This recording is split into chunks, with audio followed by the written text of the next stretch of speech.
So right now, in this session, we are going to move ahead to one of the next sessions on charting change, stories of purpose and impact. And I'd love to welcome to the stage Charu Adesnik, Executive Director of the Cisco Foundation and also Social Impact Office Director at Cisco Systems, Inc., who has an amazing story to share with all of you. And I know that many have seen her before and have heard her great stories of some of the amazing work that they've been doing at Cisco, and we're excited to be able to welcome her forward again today. Thank you. Welcome her. Thank you.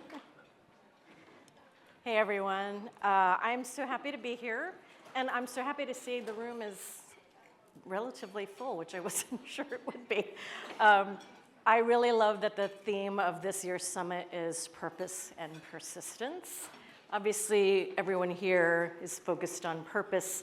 We, like all of you, are a purpose-driven company, and our purpose is to power an inclusive future for all. And I also think about persistence. We've been doing this for a while. Cisco will be 40 years old next year. Started out as a small company on one floor in a building in East Palo Alto, and today we are a global technology company with 80,000 employees in more than 100 countries around the world. And we also had a similar purpose journey, starting out focused on supporting a local food bank, adopting a school, supporting a domestic violence shelter, and today we have a robust global set of programs and initiatives from accessibility, which is a brand new office under the Social Impact Office, social justice, social impact work, grants, investments, climate work. And you know, it's been part of our DNA back from when John Mortgage became the CEO of Cisco 3 years after it was founded. So it's always been core to what we do. And I'm going to share a little bit about a big, ambitious goal that we set, how we went about defining what we wanted to accomplish, how we went about executing against it, tracking our progress against it. So in 2015, Chuck Robbins became our CEO at the first company meeting. He was talking about the business, but he talked about our purpose work, and he challenged us to do more, to go bigger, to be bolder. We were like, yes. We didn't get any extra budget to do that, but few of us came up with this bold idea that we wanted to positively impact 1 billion people by 2025.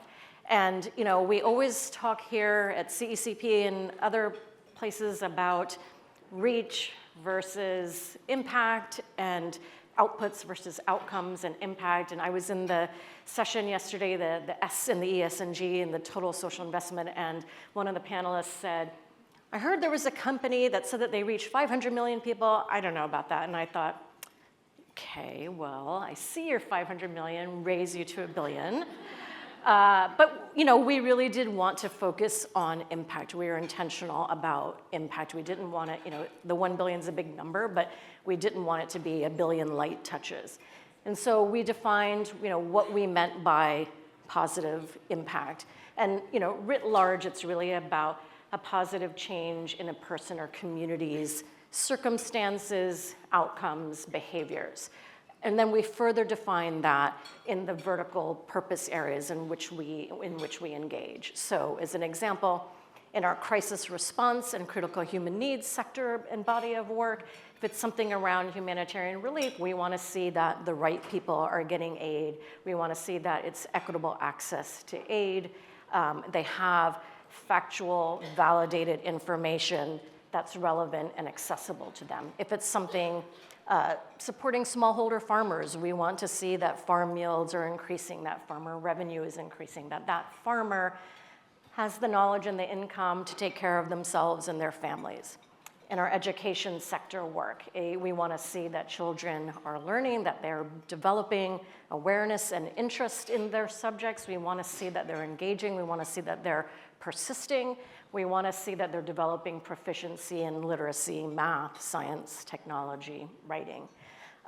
Similarly, in our skills to careers work, it's not enough that someone signs up for a training program. There are 1 million training programs out there. We want to see that they're completing the program, they're going on to get jobs that are providing stable, sufficient income, and see that they're developing career opportunities. So going from entry level, you know, up the ladder. If it's something around entrepreneurship, we want to see that people are starting businesses. Those businesses are still in operation, they're generating revenue. Ideally, they're hiring more people. And in our financial inclusion work, we want to see that people are setting up savings accounts, that they're transacting, they're putting money into their savings accounts. So we look at both how we defined impact and the point at which we can say that we can validate that there has been positive impact. I should also say, and I'll talk about this a bit more later, but it's 1 billion unique people only counted once. So if someone benefits from a program in 1 year and they avail themselves of support or an intervention, 2 years later, they're only counted once. And that, when I talk about what we went through, that was really difficult to tease out, to make sure we weren't double counting. And then we also looked at, what can we attribute to Cisco? If we're making a one-time grant of $75,000, we're not going to claim any type of, support in facilitating impact because it was a one and done, right? So we really think about it in terms of all of what we bring to the table, the amount of funding we're providing, the duration of funding, the stage of funding. Are we donating our technology, our team's expertise? Our team may spend time coaching an organization, helping them develop a new strategy or a pricing strategy. If they need a cybersecurity expert, they're not going to come to me, but I can hook them up with one of my colleagues. So all of that we kind of took into account. And so how did we get there? How did we execute? What was our blueprint? And actually what was included as well. So there are only 2 initiatives that we included in the goal. One was the Cisco Networking Academy, which is a program we own and operate. It's been around for 26 years. We partner with community colleges, universities, nonprofit organizations around the world. We develop technical skills training, tech curriculum, and deliver that through our partnerships. And so today, 26 years later, we have almost 12,000 NetAcads in 190 countries. The cumulative number of students is a little over 20 million. And that program, it has everything from a very basic digital literacy course to exploratory foundational courses like Intro to Cybersecurity, which I made my son take one summer. Because I said, you're not going to sit around playing video games and soccer all summer. It was a self-paced course, 6 hours. So we have, traditional classroom delivery models, but also self-paced online. And we see, I think Sona's still here. Sona from Benevides is still here. She was telling me that she and one of my colleagues met up and with a young man who started a nonprofit, I believe in Uganda. He's a NetAcad graduate. Former minister of ICT in Rwanda was a NetAcad graduate. So we see these pockets of light all around the world through the NetAcad. But the real program that drove this was one grant program that we have, our Global Impact Global Impact Cash Grant Program. And here we partner with nonprofit organizations around the world that are working with underserved populations. And we invest in a way that I think is it's a differentiator for us. One, we invest in tech-enabled, tech-delivered solutions. Doesn't have to be our technology, but we feel like, being a tech company, we believe that technology is the best way to connect the unconnected, but also to have impact at scale. But the second piece is we invest kind of like a venture capital firm. We invest in early stage solutions that are just ideas, kernels of ideas in the minds of the organizations. They come to us and say, hey, we've got this great idea for a tech-enabled solution. We provide that initial seed funding. So that's kind of our point of origin. And then, assuming all is going well, we give them the funding to ideate, create, iterate. And then, again, assuming all is going well, we continue to provide support for them to test that solution, validate that it works, and help them scale to reach more people, replicate to additional sectors and geographies. That's when we start seeing the social impact coming in, and then we exit out. So Living Goods, some of you may know them. They're an organization that we've been partnering with for a few years now.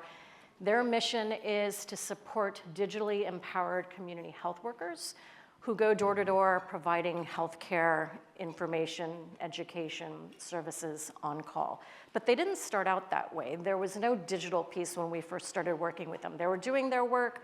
They were reaching about 100,000 people a year I can't remember if it was Kenya or Uganda. They came to us and said, hey, look, we see a huge potential to use technology. And so we provided an initial grant of $75,000 to help them develop a series of smart health apps to diagnose and treat diseases like malaria, diarrhea, pneumonia. And part of what they wanted to do was have a standard objective way to diagnose and treat these illnesses. It's kind of like going to the DMV. You go to window number 1, you ask the person a question, you get an answer. If you happen to go to window number 5 and ask the same question, you'll get a completely different answer. And so they wanted to standardize it. They also wanted to be able to connect one-on-one with people in the community. So if I have a sick child and I call my community health worker, or I see them, they come over, they diagnose my child with pneumonia, right away I get the medication. I'll get a ping every day on my phone that says, don't forget to give your child the medication 3 times a day for the next 7 days. The next day, I'll get the message 3 times a day in the next 6 days. That community health worker then follows up with me.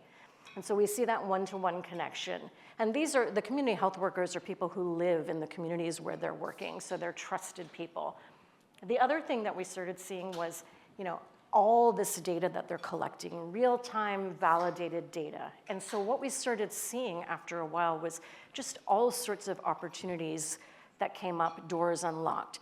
They started partnering with the Gavi Vaccine Alliance to deliver and build awareness and to encourage parents to get their children vaccinated. Last year, 95% of the children whose families they engaged with were vaccinated. The other thing that we started seeing was because they now have this standard objective way of diagnosing and treating illnesses and all this rich data, that opened doors for them to partner with governments. And so they are now partnering with ministries of health in Kenya, Uganda, and Burkina Faso. Those governments have committed to universal national level e-health and community health information systems. And so over the next few years, they're anticipating supporting and paying 200,000 community health workers who will in turn reach 120 million people. So that for us is a huge game changer in terms of ecosystem impact. But the positive impact that we were looking at from Living Goods was they engage, provide support to 6 million people a year. They've had randomized controlled trials that show that they're reducing child mortality by 27% and child stunting by 7%. So that's the positive impact. They're doing it at a cost of less than $2 per person per year. So that's a great example of, we started out with a $75,000 investment, continue to provide support over the next few years, help them replicate, scale. They're now in 3 countries. They're unlocking financing from government organizations. I think part of the secret sauce of what they do is they're very proximate. Their leadership from their CEO, the vast majority of their technical staff, and of course all the community health workers are hired locally, based locally, and so they're building that capacity. And that's what we want to see because there's a finite duration of our engagement and we want to make sure that the organizations we're supporting can continue their work long after we exit. And so having that proximate approach also, though, it really helps them again, they're hiring locally, working locally, so they're identifying solutions jointly. They're co-creating solutions with, client-centric focus design principles. And so they've been a great partner for us. And so in December, we were thrilled to say that we exceeded the goal. We positively impacted 1.1 billion people, and we did it a year early. And for those of you, thank you. And I will say, if you're still skeptical, and I would be too, we engaged PricewaterhouseCoopers. So we worked with PwC, and they validated both our methodology and the number of people that we impacted. So it was a very painful exercise. I don't necessarily recommend it. No offense to anyone from any of those firms. I used to work at Deloitte Consulting, love it. But so they really dug into, our measures of positive impact and validate, okay, what you're defining as positive impact makes sense. They looked at what was in scope, so we don't count everything that we fund. We have a partnership with an organization called Replate. They collect excess food, repackage it, redistribute it. There's no way for us to count unique individuals. That's okay. We're still going to fund them, but we don't include them. And so they dug into how we decide what to count, at what point we count, the positive impact. They dug into a unique number of people, and there were times where We would get data from our nonprofit partners, and we on the back end would go in and come up with a discounting formula to make sure that we weren't double counting. They also looked at that piece around the attribution back to Cisco. So we were thrilled that we were able to get that validated, and we did it a year ahead of schedule. The other thing that we were seeing is that, with our model of how we invest, 43% of the solutions that we invested in are now really at massive scale, reaching more than 1 million people a year. Likewise, on replication, nearly 75% of the solutions we've invested in today are, operational, present, being implemented in more than the original country or location, whatever location those were originally piloted or tested in. We've had 30 successful, what we call exits, which mean that we don't need to provide funding anymore. They're off living on their own, whether that's they spun it out into a for-profit social enterprise, they have earned revenue that helps them keep their lights on, or they're getting, the multi-year, multi-million-dollar funding from a Rockefeller or a Gates or a Mackenzie Scott. And what we're seeing too is, we do have partnerships with some large INGOs like Mercy Corps and CARE. We're not certainly counting all of their numbers, just what we fund. But more and more, we're funding smaller, very nimble, very agile organizations. The folks from Blue Check Ukraine this morning, it's a great example. We're trying more and more to fund locally led organizations. So, where do we go from here? When we announced the goal, our CEO said, "Great job, congratulations. I know you're working on the next goal," which we are right now. But some key takeaways. One is, again, we wanted to focus on impact, and not all of the solutions we fund reach thousands, millions of people. Some of them reach only a few hundred or a couple thousand. That's okay. We just wanted to see depth of impact.